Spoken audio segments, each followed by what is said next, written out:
ಸಚಿವ ರಾಜಣ್ಣ ಸೇರಿದಂತೆ 48 ಜನಪ್ರತಿನಿಧಿಗಳ ಹನಿ ಟ್ರ್ಯಾಪ್ ವಿವಾದ ವಿಧಾನಸಭೆಯಲ್ಲಿ ಇವತ್ತು ಹೈಡ್ರಾಮಾವನ್ನೇ ಸೃಷ್ಟಿ ಮಾಡಿತು. ನಿನ್ನೆ ನಡೆದಿದ್ದು ಹೈಡ್ರಾಮಾನೇ. ಈ ಸಂಬಂಧ 18 ಶಾಸಕರನ್ನ 6 ತಿಂಗಳ ಕಾಲ ಅಮಾನತು ಮಾಡಿ ಸ್ಪೀಕರ್ ಯುಟಿ ಖಾದರ್ ಆದೇಶವನ್ನ ಇವತ್ತು ಹೊರಡಿಸಿದ್ರು. ಹನಿ ಟ್ರ್ಯಾಪ್ ಪ್ರಕರಣವನ್ನ ಸಿಬಿಐ ಅಥವಾ ನ್ಯಾಯಾಂಗ ತನಿಖೆಗೆ ಕೊಡಬೇಕು ಅಂತ ಬಿಜೆಪಿ ಜೆಡಿಎಸ್ ನಾಯಕರು ಬೆಳಗ್ಗೆ ಕೋಲಾಹಲ ಎಬ್ಬಿಸಿದ್ರು. ಸಿಎಂ ಗೃಹ ಸಚಿವರ ಉತ್ತರ ಕೊಟ್ಟಾಗಿಯೂ ಕೂಡ ಸದನದ ಬಾವಿಗಿಳಿದು ಗದ್ದಲವನ್ನ ಸೃಷ್ಟಿಸಿದ್ರು. ಅಲ್ಲದೆ ಬಜೆಟ್ ಹಾಗೂ ಮಸೂದೆಗಳ ಪ್ರತಿಗಳನ್ನು ಹರಿದು ಸ್ಪೀಕರ್ ಪೀಠ ಕಾಂಗ್ರೆಸ್ ಸದಸ್ಯರತ್ತ ಎಸೆದು ಆಕ್ರೋಶವನ್ನ ವ್ಯಕ್ತಪಡಿಸಿದರು. ಇದಕ್ಕೆ ಪ್ರತಿಯಾಗಿ ಕಾಂಗ್ರೆಸ್ ಸದಸ್ಯರೂ ಕೂಡ ಕಿಡಿಕಾರಿದ್ರು. ಮಧ್ಯಾಹ್ನ ಕಲಾಪ ಆರಂಭವಾದಾಗಲೂ ಕೂಡ ವಿಪಕ್ಷ ನಾಯಕರು ಕೇಸರಿ ನೀಲಿ ಶಾಲು ಧರಿಸಿ ಪ್ರತಿಭಟನೆಯನ್ನ ಮಾಡಿದರು. ಕಾನೂನು ಮತ್ತು ಸಂಸದೀಯ ವ್ಯವಹಾರಗಳ ಸಚಿವ ಎಚ್.ಕೆ. ಪಾಟೀಲ್ ಅವರು ಇದನ್ನು ಖಂಡಿಸಿದರು. ಬೆಳಗಿನ ಘಟನೆ ನೋವು ಮತ್ತು ಬೇಸರ ತಂದಿದೆ. ಸ್ಪೀಕರ್ ಪೀಠಕ್ಕೆ ಎಲ್ಲರೂ ಕೂಡ ಗೌರವವನ್ನು ಕೊಡಬೇಕು. ಕಲಾಪಕ್ಕೆ ಅಡ್ಡಿಪಡಿಸಿದ ಬೇಜವಾಬ್ದಾರಿಯಿಂದ ನಡೆದುಕೊಂಡ್ರೆ ಈ ಪೀಠ ಕ್ಷಮಿಸಲ್ಲ ಅಂತ ಸ್ಪೀಕರ್ ಖಾದರ್ ಕಿಡಿಕಾರಿದ್ರು. ಸ್ಪೀಕರ್ ಪೀಠಕ್ಕೆ ಅಗೌರವ ತೋರಿದ್ದಾರೆ ಅಂತ ಹೆಸರುಗಳನ್ನು ಓದಿ ಹೇಳಿದ್ರು. ಆ 18 ಶಾಸಕರನ್ನ ಅಮಾನತು ಮಾಡಿದ್ರು. ಯಾರವರು ಅನ್ನುವಂಥದ್ದನ್ನ ನೋಡೋಣ.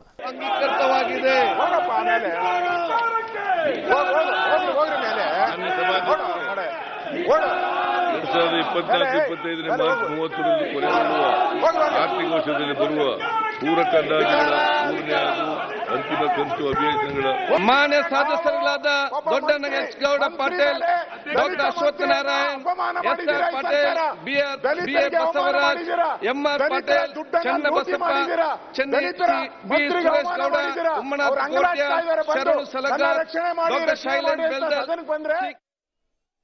ಅಲ್ಲಿ ಆಲ್ಮೋಸ್ಟ್ ಅವರೇ ಹೇಳ್ಬಿಟ್ರು ಎಲ್ಲ ಹೆಸರುಗಳನ್ನು ಯಾವ್ಯಾವುದು ಅಂತ ಹೇಳಿ. ಆದರೂ ಕೂಡ ಒಂದ್ಸಲ ತೋರಿಸ್ಬಿಡ್ತೀನಿ ಬೇಗ 18 ಶಾಸಕರು ಯಾರ್ಯಾರು ಅಂತ ಹೇಳಿ. ಅಶ್ವತ್ಥ ನಾರಾಯಣ್ ಮಲ್ಲೇಶ್ವರಂ ಕ್ಷೇತ್ರದ ಶಾಸಕರು, ಇನ್ನು ಎಸ್.ಆರ್. ವಿಶ್ವನಾಥ್ ಯಲಹಂಕ ಕ್ಷೇತ್ರದ ಶಾಸಕರು, ಮುನಿರತ್ನ ಆರ್.ಆರ್. ನಗರ ಕ್ಷೇತ್ರದ ಶಾಸಕರು, ಭೈರತಿ ಬಸವರಾಜು ಕೆ.ಆರ್. ಪುರ ಕ್ಷೇತ್ರದ ಶಾಸಕರು, ಸುರೇಶ್ ಗೌಡ ತುಮಕೂರು ಗ್ರಾಮಾಂತರ, ಚನ್ನಬಸಪ್ಪ ಶಿವಮೊಗ್ಗ, ಸಿ.ಕೆ. ರಾಮಮೂರ್ತಿ ಜಯನಗರ, ಧೀರಜ್ ಮುನಿರಾಜು ದೊಡ್ಡಬಳ್ಳಾಪುರ, ಬಿ.ಪಿ. ಹರೀಶ್ ಹರಿಹರ, ಯಶ್ಪಾಲ್ ಸುವರ್ಣ ಉಡುಪಿ, ಭರತ್ ಶೆಟ್ಟಿ ಮಂಗಳೂರು, ಉಮಾನಾಥ್ ಕೋಟ್ಯಾನ್ ಮೂಡುಬಿದಿರೆ, ಎಂ.ಆರ್. ಪಾಟೀಲ್ ಕುಂದಗೋಳ್, ಶೈಲೇಂದ್ರ ಬೆಲ್ದಾಳೆ ಬೀದರ್ ದಕ್ಷಿಣ, ಶರಣು ಸಲ್ಗಾರ್ ಬಸವಕಲ್ಯಾಣ, ಬಸವರಾಜ್ ಮತ್ತಿಮೂಡ್ ಕಲಬುರಗಿ ಗ್ರಾಮಾಂತರ, ಚಂದ್ರು ಲಮಾಣಿ ಶಿರಹಟ್ಟಿ, ದೊಡ್ಡನಗೌಡ ಪಾಟೀಲ್ ಕುಷ್ಟಗಿ. ಈ 18 ಶಾಸಕರನ್ನ ಅಮಾನತಿನಲ್ಲಿ ಇಡಲಾಗಿದೆ. ಇವ್ರು ಹೇಗೆ ಅಂತಂದ್ರೆ ಈಗ ಇಷ್ಟರು ಮಾಜಿ ಶಾಸಕರು ಅಲ್ಲ, ಹಾಲಿ ಶಾಸಕರು ಅಲ್ಲ, ನಡುವೆ ಅಬ್ಬೆಪಾರಿಗಳು. ಹಂಗೆ ಅವ್ರಿಗೆ ಯಾವುದು ಇರೋದಿಲ್ಲ ಈ ಸವಲತ್ತುಗಳು. ಅವರು ಶಾಸಕರಾಗಿ ಇರೋಕ್ಕಾಗೋದಿಲ್ಲ, ಅವ್ರನ್ನ ಮಾಜಿ ಅಂತನೂ ಕರೆಯಕ್ಕಾಗಲ್ಲ. ಆ ಪರಿಸ್ಥಿತಿಯಲ್ಲಿ ಅವ್ರು ಇದ್ದಾರೆ. ಯಾಕೆ ಅಂತಂದ್ರೆ ಇನ್ನು 6 ತಿಂಗಳವರೆಗೂ ಕೂಡ ಅವ್ರಿಗೆ ಏನು ಪೊಸಿಷನ್ಗಳು ಇರೋದಿಲ್ಲ. ನೆಕ್ಸ್ಟ್ ಆಗಬೇಕು ಅಂದ್ರೆ ಮತ್ತೆ ಒಂದು ಸೆಷನ್ನೇ ಬರಬೇಕು, ಆ ಸದನದೊಳಗಡೆನೆ ನಿಂತ್ಕೋಬೇಕು, ಅಲ್ಲೇ ಅದನ್ನ ವಾಪಸ್ ಪಡ್ಕೊಳ್ಬೇಕು, ಸದನಕ್ಕೆಲ್ಲ ಅದನ್ನ ಹೇಳಿ ತದನಂತರ ವಾಪಸ್ ಪಡ್ಕೊಳ್ಬೇಕು. ಅಲ್ಲಿವರೆಗೂ ಕೂಡ ಅವರಿಗೆ ಅವಕಾಶಗಳು ಇರೋದಿಲ್ಲ. ಬಟ್ ಇವತ್ತಾಗಿರುವಂತ ಈ ಬೆಳವಣಿಗೆ ಬಹಳ ಅಸಹ್ಯವನ್ನ ಉಂಟು ಮಾಡುತ್ತೆ. ಬಹಳ ಅಸಹ್ಯವನ್ನು ಉಂಟು ಮಾಡುತ್ತೆ. ರಾಜ್ಯದ ಜನ ಚೀತು ಅನ್ನುವಂಥ ಪರಿಸ್ಥಿತಿ.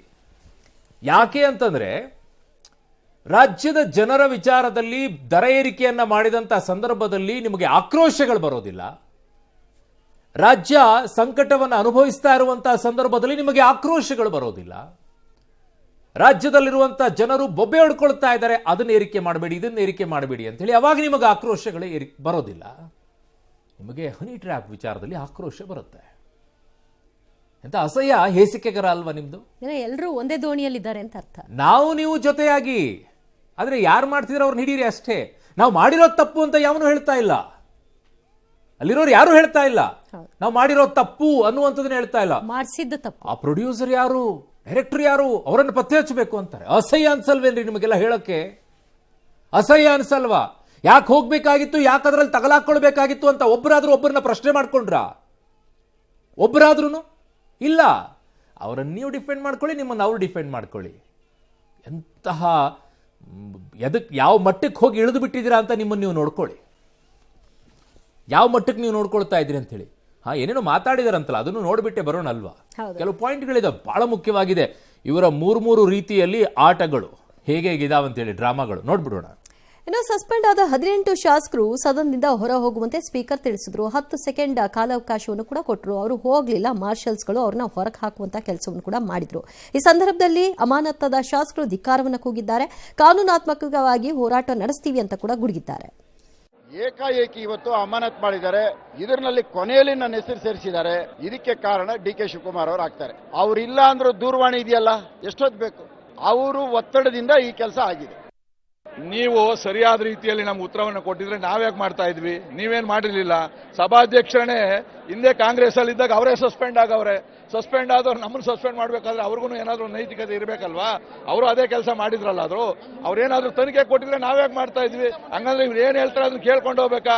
6 ತಿಂಗಳಲ್ಲ 3 ವರ್ಷ ಆದ್ರೂ ಕೂಡ ನಾವೇನು ದಂಡಿಗೂ ಎದ್ರಲ್ಲ, ದಾಳಿಗೂ ಎದ್ರಲ್ಲ, ಇದಕ್ಕೆ ಯಾರು ಎದುರ್ತಾರೆ? ನಾವೆಲ್ಲ ಸದನದ ಒಬ್ಬ ಮನೆ ಶಾಸಕನಾಗಿ ಬಂದಿದ್ದೇನೆ.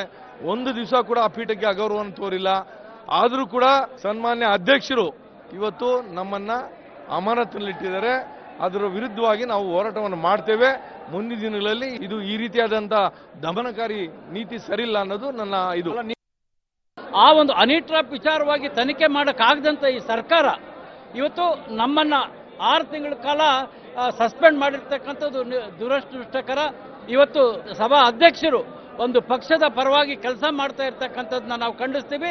ರಾಜ್ಯಾದ್ಯಂತ ಹೋರಾಟವನ್ನು ಕೂಡ ನಾವು ಮಾಡ್ತೇವೆ. ಅಲ್ಲಿ ಇನ್ನೊಂದು ವಿಷಯವನ್ನು ಗಮನಿಸಬೇಕು ಅರುಣ್, ನಿನ್ನೆ ಒಂದಿಬ್ರು ಈ ವಿಷಯವಾಗಿ ಪ್ರಸ್ತಾಪ ಮಾಡಿದ್ರು, ಮಾತಾಡಿದ್ರಷ್ಟೇ. ಇವತ್ತು ಎಲ್ಲರೂ ಒಗ್ಗಟ್ಟಾಗಿ ಎದ್ಬಿಟ್ರು ಬಿಜೆಪಿಯಲ್ಲಿ. 48 ಯಾರದು ಯಾವಾಗ ಬರುತ್ತೆ ಅಂತ ಅವ್ರಿಗೆ ಭಯ. ಯಾಕಂದ್ರೆ ಎಲ್ಲರೂ ದಾಟ್ತಾ ಇರೋದು ಒಂದೇ ದೋಣಿಯಲ್ಲಿ. ಹಾಗಾಗಿ ಈಗ ಒಗ್ಗಟ್ಟಾಗಿಲ್ದೇ ಇದ್ರೆ ನಾಳೆ ನನ್ ಬುಡಕ್ ಬರುತ್ತೆ ಅನ್ನುವಂಥ ಭಯ. ಓಕೆ, ಇಲ್ಲದೆ ಇದ್ರೆ ನಾಳೆ ನೀನ್ ಬರ್ಲಿಲ್ಲಪ್ಪ ಹೋರಾಟಕ್ಕೆ, ನೀನ್ ಅನುಭವಿಸ್ಕೊ ಅಂತಂದ್ರೆ ಅವನು ಅಭ್ಯಪಾರಿ ಆಗ್ತಾನೆ. ಅದಕ್ಕೆ ಒಂದಾಗೋದು. ನಾನು ಹೇಳೋದು, ಈ ಬಿಜೆಪಿ ಅವರು ಈ ಹೋರಾಟವನ್ನ ಮಾಡ್ತಾ ಇದಾರಲ್ಲ, ನಿಮಗೆ ಯಾವ ಸಬ್ಜೆಕ್ಟ್ಗಳನ್ನ ಪಿಕ್ ಮಾಡ್ಕೊಳ್ಬೇಕು ಅನ್ನೋಂಥ ಕನಿಷ್ಠ ನಿಮ್ಗೆ ಯಾರಾದ್ರೂ ಹೇಳೋರು ಇದಾರೆಲ್ಲೋ ನನಗಂತೂ ಅರ್ಥ ಆಗೋದಿಲ್ಲ. ಯಾವ ಸಬ್ಜೆಕ್ಟ್ಗಳನ್ನ ಪಿಕ್ ಮಾಡ್ಕೊಳ್ತೀರಿ? ಹನಿ ಟ್ರ್ಯಾಪ? ಅದನ್ನ ಹೇಳುವಂತ ರೀತಿ, ಅದನ್ನ ಮಾತನಾಡುವಂತ ರೀತಿ ಅಸಹ್ಯಕರ ಅನ್ಸಲ್ವಾ ನಿಮಗೆ? ನಿಮ್ಮ ಮನೆಯಲ್ಲಿ ಯಾರು ಏನೂ ಹೇಳಲ್ವಾ? ಆ ವಿಚಾರದಲ್ಲಿ ಯಾರು ಏನು ಅನ್ನಲ್ವಾ? ಇಂಥದ್ದು ವಿಚಾರದಲ್ಲಿ ಯಾಕ್ರಿ ಅದನ್ನ ಅಂತ ಹೇಳಿ ಯಾರದನ್ನು ಮಾತನಾಡುವಂಥ ರೀತಿಗೂ ಅಸಹ್ಯ ಅನಿಸಲ್ವಾ? ಒಬ್ಬ ಶಾಸಕರಾಗಿದ್ಕೊಂಡು ಸದನದೊಳಗಡೆಗೆ ಇಂತಹ ವಿಚಾರಗಳನ್ನ ನಾವು ಮಾತನಾಡುವಂಥ ಪರಿಸ್ಥಿತಿಗೆ ಬಂದಿದ್ದೀವಲ್ಲ ಅಂತೇಳಿ ನಿಮ್ಗೆ ಒಬ್ಬರಿಗಾದ್ರೂ ತಲೆ ತಗ್ಗಿಸ್ಬೇಕು ಅಂತ ಅನಿಸ್ಲೇ ಅಲ್ವಾ ಒಬ್ಬರಿಗೂ? ಅದನ್ನ ಅತ್ಯಂತ ಯಾವ ರೀತಿ ಹೇಳ್ತಾ ಇದ್ರು? ಓಹೋ, ಪ್ರೌಡ್ ಫೀಲ್ ಮಾಡ್ಕೊಂಡು ಹಿಂಗಾಗ್ಬಿಟ್ಟಿದೆ. ಅದರ ಪ್ರೊಡ್ಯೂಸರ್ ಡೈರೆಕ್ಟರ್ಗಳನ್ನೆಲ್ಲ ಹುಡುಕ್ಬೇಕು. ನಿಮ್ಮ ರಾಜಕಾರಣಿಗಳು, ನೀವು ರಾಜ್ಯದಲ್ಲಿರುವಂತಹ ಕ್ಷೇತ್ರಗಳ ಜನಪ್ರತಿನಿಧಿಗಳು ಅನ್ಬೇಕಲ್ಲ. ಒಬ್ಬರಾದ್ರೂ ಶಾಸಕರು ನಿಂತ್ಕೊಂಡು ಹೇಳಬೇಕಾಗಿತ್ತು, ಇವತ್ತು ನಾವು ತಲೆ ತಗ್ಗಿಸುವಂತ ಪರಿಸ್ಥಿತಿ ಬಂದಿದೆ ರಾಜ್ಯದ ಜನರ ಮುಂದೆ, ಅವ್ರ ಮುಂದೆ ಉತ್ತರ ಕೊಡೋಕ್ಕಾಗ್ತಿಲ್ಲ ನಮಗೆ ಅಂತ ಒಬ್ಬರಾದ್ರೂ ಮಾತನಾಡಬೇಕಾಗಿತ್ತು. ಅದನ್ನ ಬಿಟ್ಟು ಅವ್ರು ಮಾಡಿದ್ದಾರೆ ಇವ್ರು ಮಾಡಿದ್ದಾರೆ ಅಂತ ಹೋಗ್ತಾ ಇದ್ರ. ಆಯ್ತು, ಈಗ ಬಿಜೆಪಿ ಅವ್ರದ್ದು ಒಂದು ಕತೆ, ರಾಜ್ಯ ಸರ್ಕಾರದ ಕತೆಗಳನ್ನ ನೋಡ್ಕೊಳ್ಳಿ ಹೇಗಿದೆ ಅಂತೇಳಿ. ಒಂದು ಪೊಲಿಟಿಕಲಿ ಇದನ್ನ ನೋಡೋಣ, 2 ಹನಿ ಟ್ರ್ಯಾಪ್ ವಿಚಾರದಲ್ಲಿ ಸರ್ಕಾರ ನಡ್ಕೊಳ್ತಾ ಇರುವಂತ ರೀತಿಯನ್ನ ನೋಡೋಣ.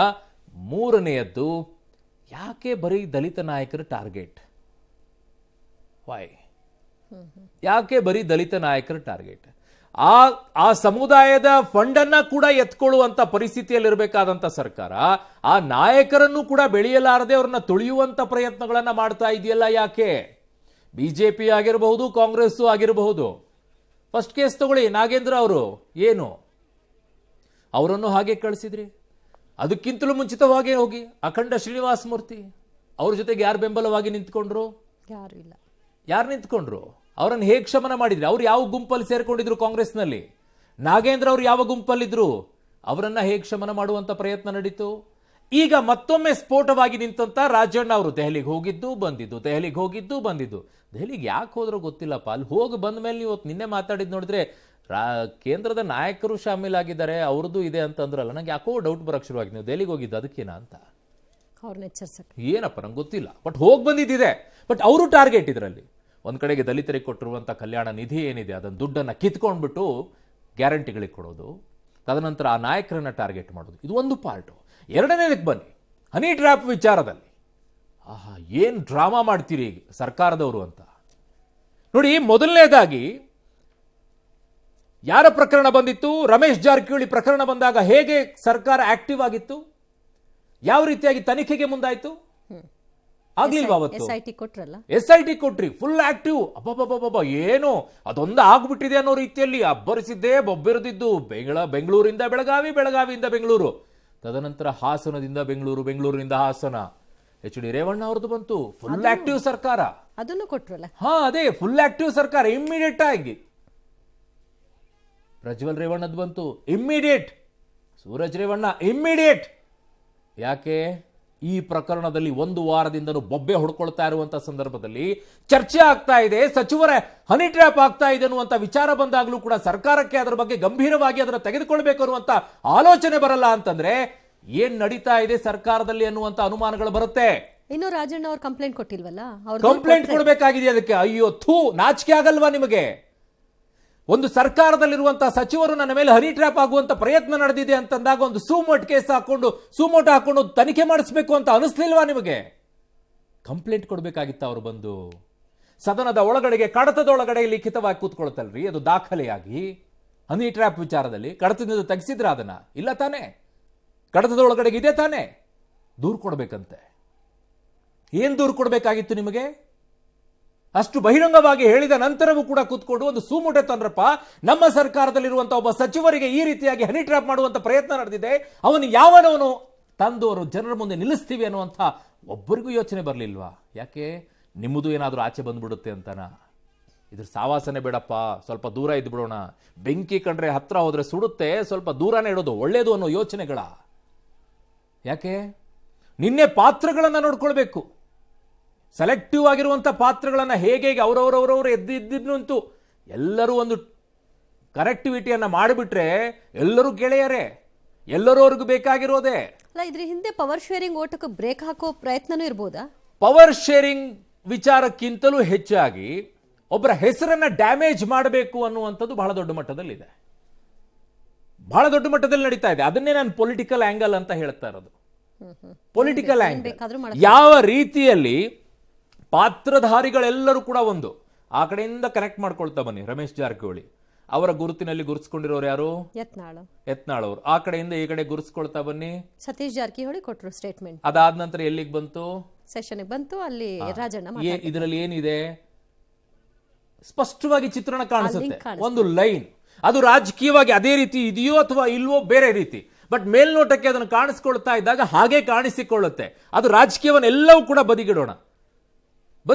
ಈಗ ರಾಷ್ಟ್ರೀಯ ನಾಯಕರು ಅಂತ ನೀನು ಹೇಳಿದ್ರಲ್ಲ, ರಾಷ್ಟ್ರೀಯ ನಾಯಕರು, ನೀವು ಹೋಗಿದ್ದು ದೆಹಲಿಯಲ್ಲಿ ಮಲ್ಲಿಕಾರ್ಜುನ್ ಖರ್ಗೆ ಅವರನ್ನ ಭೇಟಿ ಆಗಕ್ಕೆ, ರಾಹುಲ್ ಗಾಂಧಿ ಅವರನ್ನ ಭೇಟಿ ಆಗಕ್ಕೆ.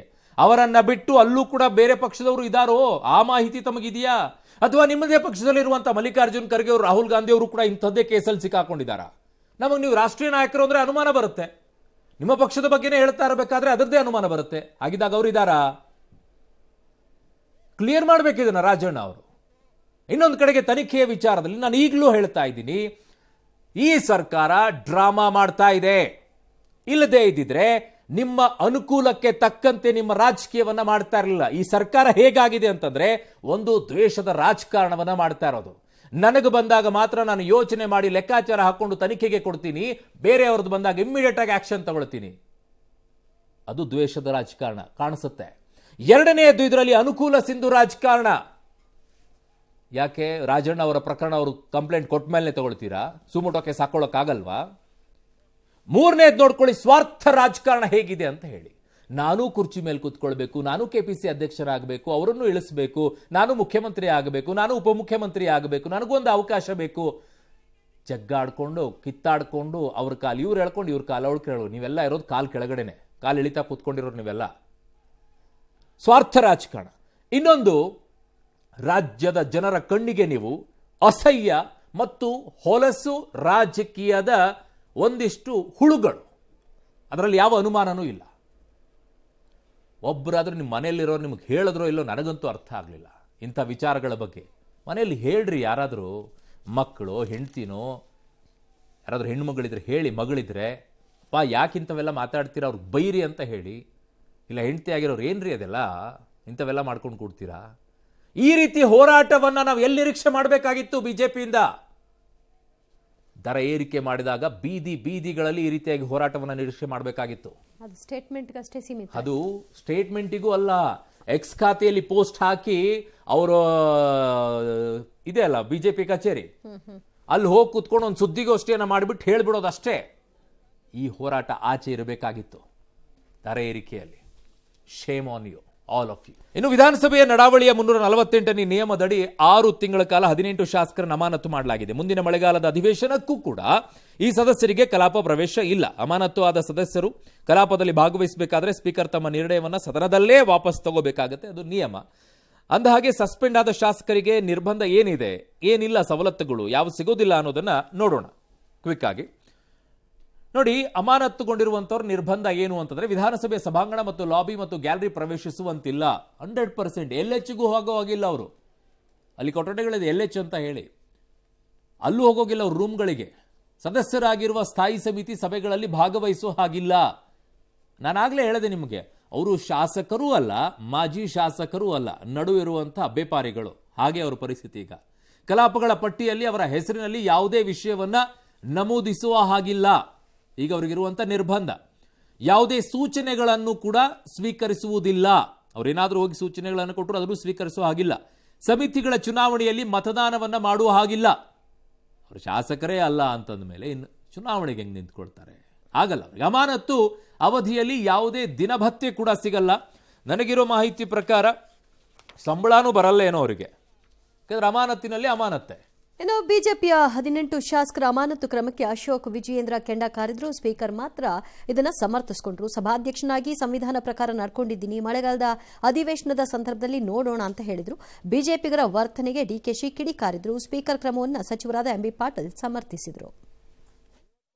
ನ್ಯಾಯಕ್ಕಾಗಿ ಹೋರಾಟವನ್ನ ಮಾಡಿದಿರಿ. ಸ್ಪೀಕರ್ ಅವರು ನಮ್ಮ ಎಲ್ಲಾ ಶಾಸಕರನ್ನ ಸಸ್ಪೆಂಡ್ ಮಾಡಿರುವಂತದ್ದನ್ನ ನಾನು ಖಂಡಿಸ್ತೀನಿ. ಒಬ್ಬ ಮಂತ್ರಿ ನನ್ನನ್ನು ಅನಿಟ್ರಾಪ್ ಮಾಡಿದ್ದಾರೆ ಅಂದ್ರೆ ಇಡೀ ಸರ್ಕಾರ ಅಪಮಾನ ಆಗ್ಬೇಕಾಯ್ತು, ಇಡೀ ಸರ್ಕಾರಕ್ಕೆ ಅವಮಾನ ಆಗ್ಬೇಕಾಯ್ತು. ಅವರ ಸಹೋದ್ಯೋಗಿಯನ್ನೇ ರಕ್ಷಣೆ ಮಾಡಕ್ಕೆ ಯೋಗ್ಯತೆ ಇಲ್ಲ ಮುಖ್ಯಮಂತ್ರಿಗೆ ಅಂದ್ರೆ ರಾಜ್ಯದ ಮುಖ್ಯಮಂತ್ರಿ ಸಿದ್ದರಾಮಯ್ಯನವರೇ ರಾಜೀನಾಮೆ ಕೊಡಬೇಕು. ಸಸ್ಪೆಂಡ್ ಆಗಿರೋ MLAಗಳು ಬರೋವರೆಗೂ ನಾವ್ಯಾರೂ ಸದನಕ್ಕೆ ಹೋಗಲ್ಲ, ಬೈಕಾಟ್ ಅನ್ನ ಮಾಡ್ತೀರಿ.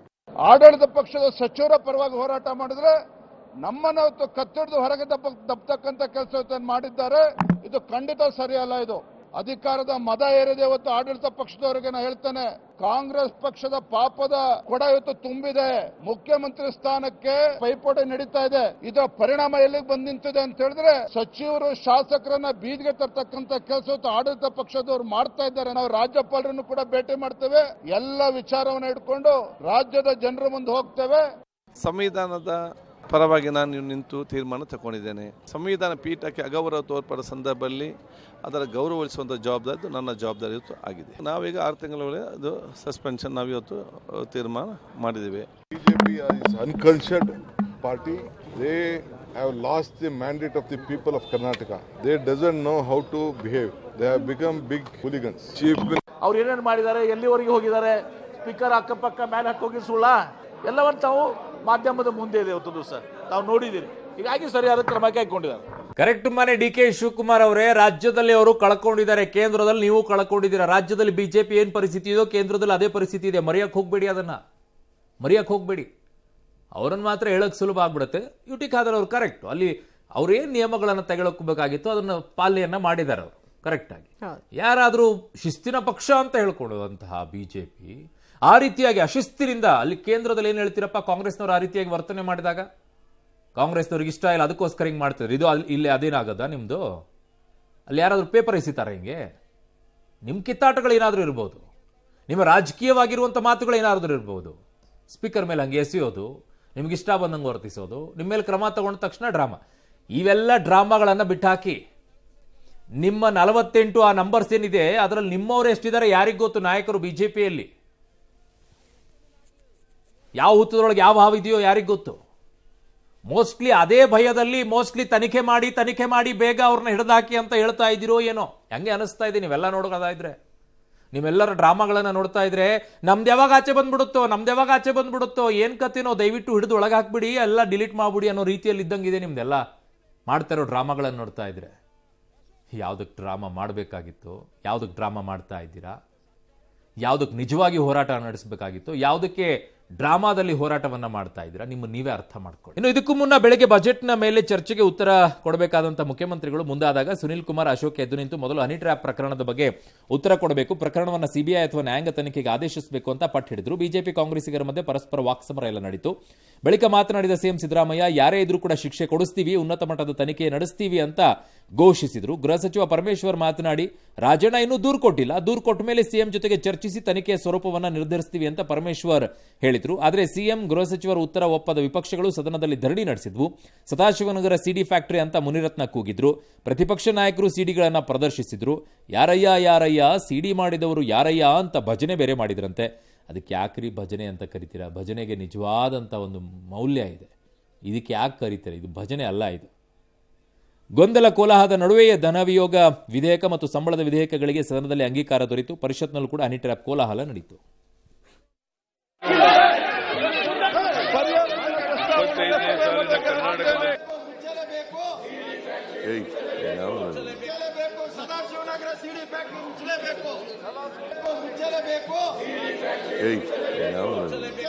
ಕಾಂಗ್ರೆಸ್ಸಿನ ಗುಂಪುಗಾರಿಕೆ ಇದೆಯಲ್ಲ, ಆ ಗುಂಪುಗಾರಿಕೆಯಲ್ಲಿ ಇವೆಲ್ಲ ನಡೀತಾ ಇರೋದು. ಅವರೇ ಹೇಳ್ಬಿಟ್ಟಿದಾರಲ್ಲ, ಯಾರು minister, PWD minister Satish Jarkiholi Congress ಅವರೇ ಮಾಡಿರೋದು ಅಂತ ಹೇಳಿದ್ರು. ಹನಿ ಟ್ರಾಪ್ ಆದವರೇ ಬೇರೆ, ಹನಿ ಟ್ರಾಪ್ ಮಾಡಿದವರೇ ಬೇರೆ. ಅವ್ರ್ಯಾರು ಕೂಡ ಇಲ್ಲಿಲ್ಲ. ಯಾರು ತಪ್ಪು ಮಾಡಿದ್ದಾರೆ, ಯಾರು ಇದ್ರಲ್ಲಿ ಸಿಗಾಕೊಂಡಿದ್ದಾರೆ, ಯಾರು ಇದನ್ನ ಮಾಡಿಸಿದವರು ಅಂತಕ್ಕಂಥದ್ದು ಬೆಳಕಿಗೆ ಖಂಡಿತ ಬಂದೇ ಬರ್ತದೆ. ಸದಾಶಿವನಲ್ಲಿ 10 ಜನ ಇದ್ದಾರೆ. ಯಾರ್ಯಾರು ಏನೇನು ಮಾಡ್ತಾರೆ ಅನ್ನೋದು ನಿಮಗೆ ಗೊತ್ತಿದೆ. ನಮ್ಮ ಹೋಮ್ ಮಿನಿಸ್ಟರ್ ಅವರು ಒಂದು ಉನ್ನತ ಮಟ್ಟದ ತನಿಖೆ ಮಾಡ್ತೇವೆ ಅಂತ ಹೇಳಿದ್ದಾರೆ. ಇವಾಗ ಏನು ನಮ್ಮ ತನಿಖೆನ ಶುರು ಆಗುತ್ತೆ, ನೋಡೋಣ ಯಾವ ರೀತಿ ಬರುತ್ತೆ ಅನ್ನೋದು. ದೂರು ಕೊಟ್ಟ ಮೇಲೆ ಇವ್ರು ತಗೊಳ್ತಾರಂತೆ. ಹೌದು, ಅವ್ರು ಕೊಡ್ತಾರ. ಇದು ತಾರ್ಕಿಕ ಅಂತ್ಯ ಕಾಣ್ತಾ? ಇಂಥ ಕೇಸ್ಗಳಲ್ಲೆಲ್ಲ ತಾರ್ಕಿಕ ಅಂತ್ಯ ಕಾಣುತ್ತಾ? ಯಾವುದೂ ಕಾಣಲ್ಲ. ಅದು ಕಾಣೋದಾಗಿದ್ದಿದ್ರೆ ಅವ್ರವ್ರದ್ದೆಲ್ಲ ಆಚೆ ಬರೋದು. ಸೊ ಹಾಗಾಗಿ ಅದನ್ನು ಕಾಣಕ್ಕೆ ಬಿಡೋದಿಲ್ಲ. ಮೇಲ್ನೋಟಕ್ಕೆ ಎಲ್ಲವೂ ಮಾಡಿ ತನಿಖೆ ಯಾಕೆ ಮಾಡಕ್ಕೆ ಇವರೆಲ್ಲ ನಿರ್ಧಾರ ಮಾಡ್ತಾ ಇದ್ದಾರೆ ಅಂದ್ರೆ, ಇದರಲ್ಲಿ ಯಾರ್ಯಾರ್ದಾದ್ರೂ ಇದರಲ್ಲಿ ಸಿಕ್ಕಾಕೊಂಡಿದ್ರೆ ಅವುಗಳನ್ನ ಸಿಡಿಗಳನ್ನು, ಪೆನ್ ಡ್ರೈವ್ಗಳನ್ನು ಇವ್ರು ಗಲೀಜ್ ಮಾಡಿರೋ ಕೆಲಸ ಇದೆಯಲ್ಲ, ಅದನ್ನೆಲ್ಲ ಡಿಲೀಟ್ ಮಾಡಿಸ್ಬೇಕು. ತಾವು ಸೇಫ್ ಆಗಬೇಕು. ಅದಕ್ಕೋಸ್ಕರ ಇಷ್ಟೊಂದು ಆಸಕ್ತಿ ಇವರಿಗೆ. ಅಯ್ಯೋಯ್ಯೋ, ಇವ್ರಿಗೇನೋ ಬಹಳ ದೊಡ್ಡ ಆಸಕ್ತಿ ಇದೆ ಅಂತ ಅನ್ಕೊಂಡಿದ್ದೀರಾ? ಚಾನ್ಸೇ ಇಲ್ಲ. ಇವರಿವರದ್ದು ಗಲೀಜುಗಳನ್ನ ಅಳಿಸಿ ಹಾಕೋ ಪ್ರಯತ್ನಗಳಿಗೋಸ್ಕರ ಈ ತನಿಖೆ ಆಗಬೇಕು ಅಂತ ಬೊಬ್ಬೆ ಹೊಡ್ಕೊಂಡು ಓಡಾಡ್ತಾ ಇರೋದು. ಇಲ್ಲಿದ್ರೆ ಬೇರೆದಕ್ಕೂ ಇಷ್ಟೇ ಬೊಬ್ಬೆ ಹೊಡಿಬೇಕಾಗಿತ್ತು. ನಾವಿಷ್ಟೆಲ್ಲ ಹೇಳಿದ್ವಲ್ಲ, ದರ ಏರಿಕೆ ಆಗಿದೆ, ಅದಾಗಿದೆ, ಪರಿಸ್ಥಿತಿ ರಾಜ್ಯದ ಜನತೆಗೆ ಹಂಗಾಗ್ಬಿಟ್ಟಿದೆ, ಹಿಂಗಾಗಿಬಿಟ್ಟಿದೆ ಅಂತ ಹೇಳಿ. ಅದಕ್ಕೆ ಯಾಕೆ ಇಷ್ಟು ಬೊಬ್ಬೆ ಹೊಡಿಲಿಲ್ವಂತೆ? ಅಲ್ಲೇನು ಅವ್ರಿಗೆ ಲಾಭ ಇಲ್ವಲ್ಲ, ಇಲ್ಲಿ ಲಾಭ ಇದೆ. ಜನರ ಪರವಾಗಿರೋದಕ್ಕಿಂತ ಇನ್ನು ಲಾಭ ಬೇಕಾ? ಇದು ಸ್ವಾರ್ಥ ಲಾಭ. ಇದೇ ಬಹಳ ಇಂಪಾರ್ಟೆಂಟ್ ರಾಜಕಾರಣಿಗಳಿಗೆ. ಅದಿಲ್ಲ, ಅದು ಚುನಾವಣೆ ಬಂದಾಗ ನೋಡೋಣ. ಇನ್ನೂ ಟೈಮ್ ಇದೆ. ಅಯ್ಯೋ, ಅವೆಲ್ಲ ಟೈಮ್ ಇದೆ. ಇದಕ್ಕೆ ಮಾತ್ರ ಅವರ ಸ್ವಾರ್ಥ, ಅವರ ಬುಡಕ್ಕೆ ಅವರು ಕ್ಲೀನ್ ಆಗಬೇಕು. ಅದಕ್ಕೆ ಇದನ್ನು ತನಿಖೆ ಮಾಡಿಸಿ ಅವನ್ನೆಲ್ಲ ಡಿಲೀಟ್ ಮಾಡಿಸಿ ಅಂತ. ಅದಕ್ಕೆಲ್ಲರೂ ಒಗ್ಗಟ್ಟಾಗಿದ್ದಾರೆ. ಏನು ಚೆನ್ನಾಗಿದೆ ಅಲ್ಲ ನಿಮ್ಮ ಒಗ್ಗಟ್ಟು. ಚೆನ್ನಾಗಿ ಮುಂದುವರಿಲಿ. ಯಾವ್ಯಾವುದಕ್ಕೆ ಸೆಲೆಕ್ಟಿವ್ ಆಗಿ ಜನ ನೋಡ್ಕೊಳ್ಳಿ, ಜನ ನಿರ್ಧಾರ ಮಾಡ್ಕೊಳ್ಳಿ.